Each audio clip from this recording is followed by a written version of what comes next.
కొప్పర్తి కథావాహిని శ్రోతలకు స్వాగతం.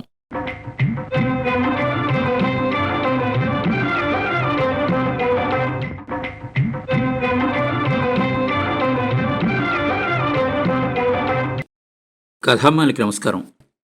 ఈ వారం మనం వినబోయే కథ పెద్ద కొడుకు.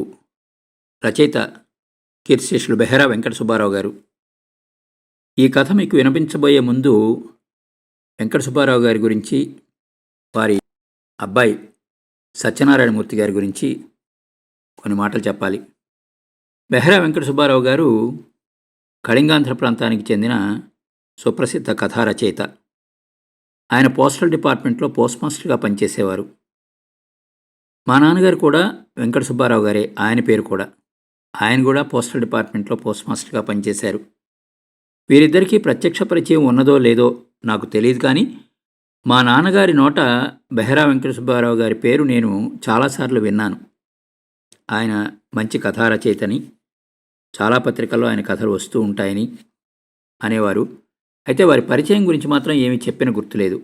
కానీ చాలా చిత్రంగా వెంకట సుబ్బారావు గారు, బెహరా వెంకట సుబ్బారావు గారు 1998లో కాలం చేశారు. మా నాన్నగారు కూడా 1998లోనే కాలం చేశారు. ఇన్నేళ్ల తర్వాత, అంటే 2025, 1998, దాదాపు 27 సంవత్సరాలు. 27 సంవత్సరాల తర్వాత, 3 దశాబ్దాల తర్వాత నాకు వెంకట సుబ్బారావు గారి అబ్బాయి బెహరా సత్యనారాయణమూర్తి గారు పరిచయం అయ్యారు. వాళ్ళ నాన్నగారి కథల సంపుటి ఆయన ప్రచురించి పితృ రుణం తీర్చుకున్నారు. అంతేకాదు, ప్రత్యేకంగా ఆ కథా సంపుటిని ఫోన్ చేసి నన్ను వారి ఆఫీస్కి విజయవాడలో పిలిపించి బహుమతిగా ఇచ్చారు. వారి నాన్నగారి కథ ఒకటి తప్పకుండా కొప్పర్తి కథావాహినిలో వినిపించాలి అని కోరారు. ఆ తండ్రి సాహిత్యం మీద ఈ కుమారుడికి ఉన్న అభిమానం నన్ను చాలా కదిలించింది. అందుకోసమని ఈ వారం బెహరా వెంకట సుబ్బారావు గారి కథ పెద్ద కొడుకు మీకు వినిపిస్తున్నాను, వినండి. పెద్ద కొడుకు కథ, రచయిత శ్రీ బెహరా వెంకట సుబ్బారావు గారు. అదొక చిన్న రైల్వే స్టేషన్. ప్యాసింజర్ బళ్ళు ఆగుతాయి. అత్తవారింటికి వెళ్తున్న గోపాలం రైలు దిగాడు. ఇంకా ఎవరైనా దిగారేమో అని ప్లాట్ఫారం అంతా కలే చూశాడు. తను ఒక్కడే దిగాడు. కొంచెం దూరంలో సిమెంట్ బెంచి మీద కూర్చుని మామగారు ఎవరితోనో కబుర్లు చెబుతున్నారు. మరి 4 ఉన్నారు, కొత్త మొహాలు. ఇద్దరికీ 50 ఏళ్ళు మించుంటాయి. ఒక స్త్రీకి 40 ఉండొచ్చు. ఒక 25 ఏళ్ల కుర్రాడు, అందంగా హుందాగా ఉన్నాడు. మరదలు భారతి పెళ్లిచూపులకొచ్చారని గ్రహించాడు. మామగారికి నమస్కరించాడు. రావోయ్ గోపాలం, రా, మంచి సమయానికి వచ్చావు, ఆప్యాయంగా ఆహ్వానించాడు మామగారు. వాళ్ళకి పరిచయం చేశాడు. ఇతను మా పెద్దలుడండి, షిప్యార్డ్లో ఇంజనీర్గా పనిచేస్తున్నాడు. గోపాలం అందరికీ వినయంగా నమస్కరించాడు. వీరు భాస్కర్రావు గారని విజయనగరంలో ఉంటున్నారు. జిల్లా పరిషత్తులో పనిచేసి రిటైర్ అయ్యారు. వీరు వారి బావగారు, అంటే కుర్రవాడి మేనమామగారు. ఆమె పెళ్ళికొడుకు తల్లిగారు. అంతా అర్థమైనట్టు ఆప్యాయంగా అందరి వైపు చూశాడు గోపాలం. పెళ్ళికొడుకుని ప్రత్యేక శ్రద్ధతో చూస్తున్నాడు. మామగారు చెప్పుకుపోతున్నారు. ఇతను వీరబ్బాయి బరంపురంలో జేఈగా ఉంటున్నాడు. అలాగా, చాలా సంతోషం అన్నాడు గోపాలం తన కాబోయే తోడల్లుడి వైపు చూస్తూ. మన భారతిని చూడ్డానికి రమ్మని ఆహ్వానిస్తే అంత దూరం నుంచి కష్టపడి వచ్చారు. రా, ఇలా వచ్చి కూర్చోబాబు అని పెళ్లి కుమారుడి తల్లి, రండి కూర్చోండి అని పెళ్లి కుమారుడు ఒకేసారి జరుగుతూ పిలిచారు. అసలు విషయం తెలుసుకోవాలన్న కుతూహలం ఎక్కువగా ఉన్నా అడిగితే బాగుండదని ఊరుకున్నాడు గోపాలం అందరి మొహాల వైపు చూస్తూ. పెళ్లి కుమారుని పక్కన కూర్చున్నాడు. చూశారా, అప్పుడే ఇద్దరు ఒకటైపోయారు, నవ్వుతూ పరిహాసంగా అన్నాడు పెళ్ళికొడుకు మేనమామ. వారి మొహాలు చూసి అనుకూలంగానే ఉన్నట్టు పసిగట్టాడు గోపాలం. కాబోయే తోడల్లుడిని ఆప్యాయంగా చూశాడు. అతను కూడా సుముఖంగానే ఉన్నట్టు అనిపించింది. భారతికేమిటి, బంగారు బొమ్మ అనుకున్నాడు. ఇతను కూడా పర్లేదు, సెంట్రల్ గవర్నమెంట్ ఉద్యోగం. భారతి అదృష్టవంతురాలు. ఏవో బేరీజులు అంచనాలు వేసుకుంటున్న గోపాలం మామగారి పలకరింపుతో ఈ లోకంలోకి వచ్చాడు. చూడు బాబు గోపాలం, మన పోలయ్య బండి తెచ్చాడు, నువ్వు ఆ బండిలో వెళ్ళు. వీరు వెళ్లే బండి మరో 1.5 గంటన్నరకు కానీ రాదుట. పర్వాలేదండి, అందరం కలిసే వెళ్దాం అన్నాడు అతను. అయినా మామగారు ఊరుకోలేదు. చూడు బాబు, వాన కూడా వచ్చేలా ఉంది, చీకటి కూడా పడచ్చు. మరి కాదనలేక అందరికీ నమస్కరించి స్టేషన్ బయటికి వచ్చాడు. అత్తవారి బండి ఎక్కడా కనపడలేదు. అక్కడ మరో బండి ఉంది. దగ్గరికి చూశాడు. ఎడ్లు గడ్డి మేస్తున్నాయి. బండి విప్పేసి మొత్తాల్లో కూర్చుని చుట్ట కాల్చుకుంటూ తన్మయత్వం పొందుతున్నాడు పోలయ్య. పోలయ్య అని పిలిచాడతను. ఒక క్షణం ఆగి ఎవరో పిలిచారని అనుమానం కలిగింది కాబోలు వెనక్కి తిరిగి చూశాడు. చటాలను లేచాడు. పక్కకు తిరిగి చేతిలో చుట్టని పక్కన పారేశాడు గౌరవ సూచకంగా. నమస్కారం బాబు, ఏ కోచ్లో దిగారు? ఏంటి బాబు, తమరు రేపు వస్తారని రేపు బండి తోలుకెళ్ళమని ఇయాలే చెప్పారు. అవునోయ్, అనుకోకుండా ఈ రోజు నుంచి సెలవు దొరికింది. మామయ్య గారు వచ్చారు, చూశారా బాబు? అందరినీ చూశాను అని అన్ని సంగతులు తెలుసన్నట్టుగా చూశాడు. గోపాలం అతని వైపు చూసి, వాన వచ్చేలా ఉంది, మనం నిలమన్నారు, పద బండి తీ. అలానే బాబు అన్నాడు పోలయ్య. బండి నడుస్తున్నది. అటు ఇటు ఉన్న పొలాలు నేటి సామాన్యుని జీవితంలాగా ప్రాణాలు నిలబెట్టుకోవడానికి ప్రయత్నం చేస్తున్నాయి. మన భారతమ్మ గారికి పెళ్లి చేసేస్తారు బాబు. అవును, పెళ్లి కొడుకుని చూశాను, బానే ఉన్నాడు. ఏంటో బాబు ఈ మనుషులు, ఈ మమకారాలు. 15-20 ఏళ్లు పెంచడం, మరో అయ్యకిచ్చేయడం ఎంతో బాధగా అన్నాడు. ఏమిటి, నీ సొంత కూతురికి పెళ్లి చేసి అత్తారింటికి పంపిస్తున్నట్టుగా బాధపడుతున్నావు? అవును బాబు, నాకా పిల్లలు లేరు. మాలతమ్మని భారతమ్మని చిన్నప్పుడు ఈ భుజాల మీద మోసి తిప్పేవాడిని, బడికి దిగబెట్టి తీసుకొచ్చేవాడిని. వారికి కూడా నేనంటే వల్లమాలిన అభిమానం బాబు. పోలయ్య కంఠం జీరబోయి అదోలా మారిపోయింది. ఆ ఇంట్లో 25 ఏళ్లుగా పనిచేస్తున్నాడు. అతడికి ఆ కుటుంబం మీద అభిమానానికి ముగ్ధుడయ్యాడు గోపాలం. టాపిక్ మార్చేయాలి అనుకున్నాడు. మేఘం బాగా కమ్మింది, ఇంటికెళ్లేలోపు వాన కురుస్తుందేమో. ఏం వానలు బాబు, ఇలానే ఆకాశం వైపు చూసుకుంటూ ఆశతో కాలం గడిపేస్తున్నాం. వానలా కురవడం కనబడదు. ఇప్పుడు ఇంక కురిసినా లాభం లేదు బాబు, ఆకుమళ్ళు పూర్తిగా ఎండిపోయాయి. అతడిలో ఆవేదన బయటపడుతోంది. శ్రావణ భాద్రపదాల్లో ఈ ఇంటి మీద కాకులు ఆ ఇంటి మీదే పోకుండా వానలు కురుస్తాయంటారు. అవును బాబు, కలకత్తా అటువైపు వరదలొచ్చి ఊళ్ళన్నీ మునిగిపోయాయంట. అవును పోలయ్య, అతివృష్టి అనావృష్టి బాధలకి మన దేశం ఎప్పుడూ గురవుతుంది. ప్రకృతి కూడా మన మీద కక్ష పూనింది. అవును గాని పోలయ్య, మన బండి ఇంతకన్నా అందంగా ఉంటుంది కదా, మరి ఈ బండిలో తీసుకొచ్చారేమిటి పెళ్లివారిని? పోలయ్య ఎందుకనో వెంటనే జవాబు చెప్పలేదు. ఆలోచిస్తూ ఎదురు ప్రశ్న వేశాడు. ఏంటి బాబు అంటున్నారు? మన బండి కట్టుకుని రాలేదా అని. మన ఎడ్లలో ఒకటి మొన్న నూతికాడ చప్టా మీద జారిపడింది, కాలు స్వాధీనం లేదు, హాస్పిటల్కి పంపించారు. ఇది మన ఊరు ప్రెసిడెంట్ గారిది. మన బండి ఇంతకన్నా అందంగా ఉంటుంది కదా. మన బండి ఇరుసు అనుమానంగా ఉంది బాబు. బండైనా మనిషి అయినా విశ్రాంతి లేకపోతే ఏమవుతుంది బాబు? అవును పోలయ్య, ఎంత బాగా చెప్పావు. మన బాబుగారి సంగతి కూడా అలానే అయిపోయింది బాబు. అన్నదమ్ములందరూ కలిసి ఉన్నంతకాలం ఏ చీకు చింత లేదు. జమీందారీలాగా వెళ్ళిపోయింది. 3 తమ్ముళ్ళు వారి వాటాలు పట్టుకుని వెళ్ళిపోయారు కదా. వారికేటి మహారాజులు, 2-3 పిల్లల కంటే ఎక్కువ లేరు. వచ్చిన ఇబ్బందిలా మన బాబుగారికే.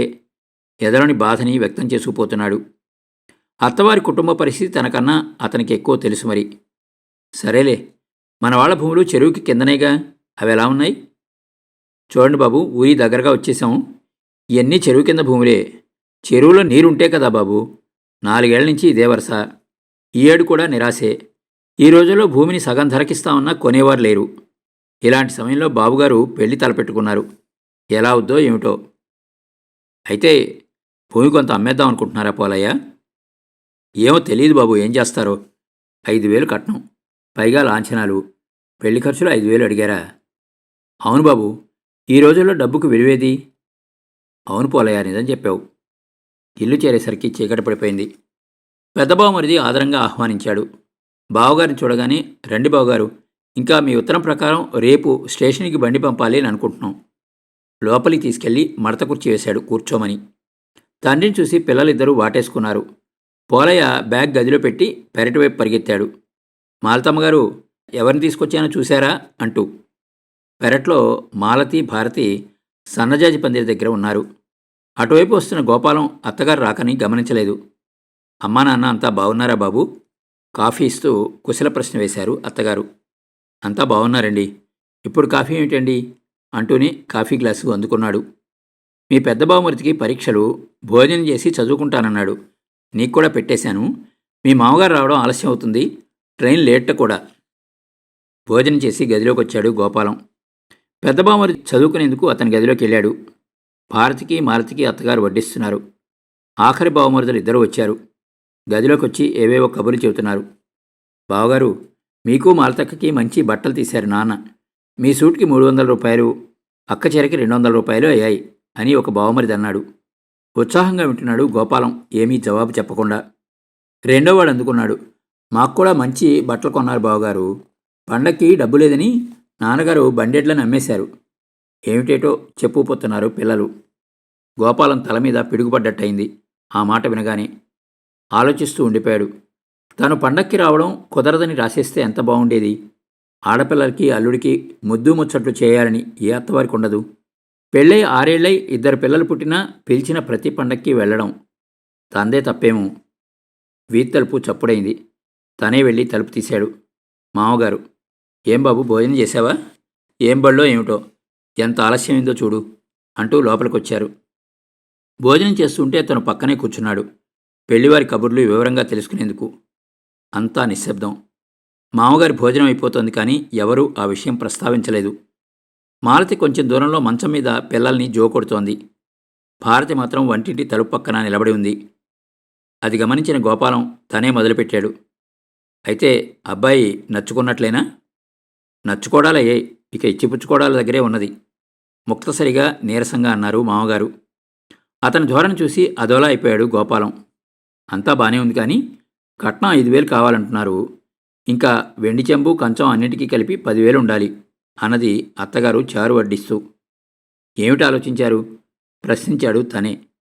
ఎలా ఆలోచించాలో అర్థం కావటం లేదు గోపాలం. సంబంధం కుదుర్చుకుని వచ్చే ఏడు చేద్దామంటే వాళ్ళు ఒప్పుకోవడం లేదు. వచ్చే నెలలో 2 ముహూర్తాలున్నాయి, చేసేయాలంటున్నారు. ఏ విషయం ఆలోచించి ఉత్తరం రాస్తామన్నారు. అంటే అన్నాడు అతను అర్థంగాక. 4 ఏళ్ల నుంచి పంటలు లేవు, ఎలా తూగ్గలం 15 రోజుల్లో? భారతి అదృష్టం బాగుంటే ఇంతకంటే మంచి సంబంధం కుదరచ్చు. మామగారిలో ఇంతటి నిరాశ నిస్పృహ ఎప్పుడూ చూడలేదు గోపాలం. పండగ వెళ్ళాక వాళ్ళ ఊరు వెళ్ళిన తర్వాత గోపాలం నుండి వాళ్ళ మామగారికి ఉత్తరం వచ్చింది. పితృసమానులైన మామగారికి గోపాలం నమస్కరించి వ్రాయినది. ఉభయకుశలోపరి. నాకు పెళ్ళై 6 ఏళ్లు పూర్తిగా వస్తోంది. ఈ 6 ఏళ్లలో మీరు మీ కుటుంబ సభ్యులు చూపించిన, ఇంకా చూపిస్తున్న ఆదరణకి అభిమానానికి నేను సర్వదా కృతజ్ఞుణ్ణి. మీరు చేసే మర్యాదలకి ముగ్ధుణ్ణి అవుతూ ఉంటాను. ఇంతటి సహృదయులు, సదాచార సంపన్నులైన మీ ఇంట్లో నేను మీ కుమారుడిగా జన్మించుంటే ఎంత బాగుండేది అని ఎప్పుడూ అనుకుంటూ ఉంటాను. మమ్మల్ని సంవత్సరానికి 3 పండగలకి పిలుస్తున్నారు. ఎంతో ఘనంగా ఆదరించి అభిమానించి బహుమతులిస్తున్నారు. పండక్కి పుట్టింటికి వెళ్ళడానికి మాలతి ఎంత సంబరపడుతుందో నేను అంతకు 10 రెట్లు ఉవ్విళ్ళూరుతూ ఉంటాను. మాకు చాలినంత ఆస్తి ఉంది. ఒక్కడనే కొడుకునవడం వల్ల ఆ ఆస్తి నాకు చాలు. ఇక నా ఉద్యోగం అంటారా? మీ పెద్దల ఆశీర్వచనం వల్ల ప్రమోషన్ వచ్చి ఇప్పుడు మంచి జీతం సంపాదించుకుంటున్నాను. పిఎఫ్, ఇన్సూరెన్సు వగైరాలు పోను. ఎంతో విలాసంగా ఖర్చు చేసుకున్నా డబ్బు మిగులుతూనే ఉన్నాయి. నా తల్లిదండ్రులు నా డబ్బుని ఆశించరు. పంపుతానన్నా వద్దు అంటారు. మీ వల్ల మాకు ముద్దు ముచ్చట్లు తీరుతున్నాయి. ఒక అమ్మాయి, ఒక అబ్బాయి. ఇంతకన్నా ఎవరూ ఏమీ కోరుకోరు. జీవితంలో నేనెప్పుడూ మీ వద్ద నిర్దోషిగా నిలబడలేకపోతున్నాను. కారణం నేను మీ నుండి కట్నం తీసుకోవడమే. మీ సహృదయత, సంస్కారము, సంప్రదాయం తెలిసిన వాళ్ళు ఎవరూ కట్నం తీసుకోకూడదు. ఈ సంగతి మా నాన్నగారు అప్పుడప్పుడు నా దగ్గర అంటూ ఉంటారు. కట్నం తీసుకోపోతే నలుగురిలో చులకనైపోతామని, కట్నం తీసుకోవడం వల్ల అంతస్తు పెరుగుతుందని. మా అమ్మ పట్టుదల వల్ల నేను కట్నం తీసుకోక తప్పింది కాదు. అదంతా జరిగిపోయిన సంగతి. నేను మీ కుటుంబ సభ్యుల్లో ఒకడిగా మెలగడం వల్ల మీరు చెప్పనివి, చెప్పలేనివి కొన్ని విషయాలు చూచాయిగా నాకు అర్థమవుతున్నాయి. మీ పెద్దబ్బాయి మగపిల్లవాడై ఉంటే మీకెంతో సహాయంగా ఉండేది.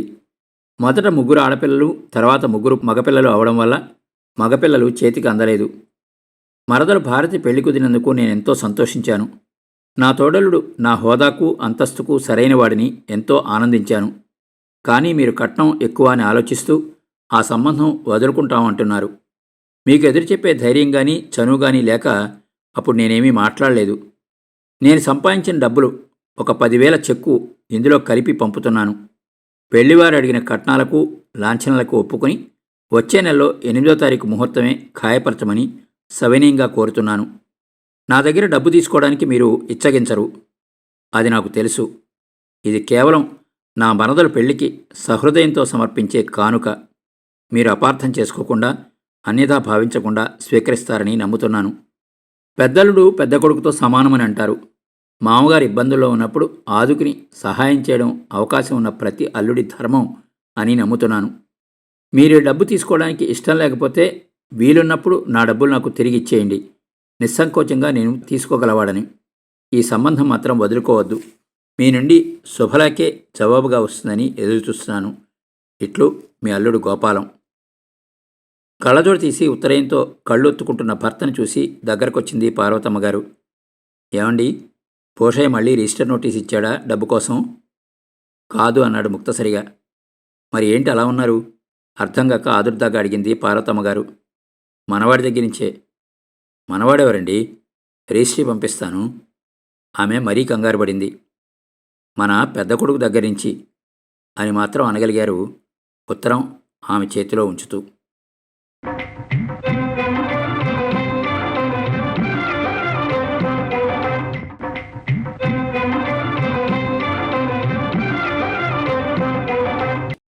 విన్నారు కదండి, కీర్తిశేషులు బెహరా వెంకట సుబ్బారావు గారి కథ పెద్ద కొడుకు. ఈ కథ ఆంధ్రప్రభ వారపత్రిక 1975వ సంవత్సరం జనవరి 8వ తేదీ సంచికలో ప్రచురితమైంది. మరో మంచి కథతో మళ్ళీ కలుద్దాం. అంతవరకు సెలవు. మీ కొప్పర్తి రాంబాబు, విశ్రాంత ఉద్యోగి, ఇండియన్ బ్యాంక్, విజయవాడ.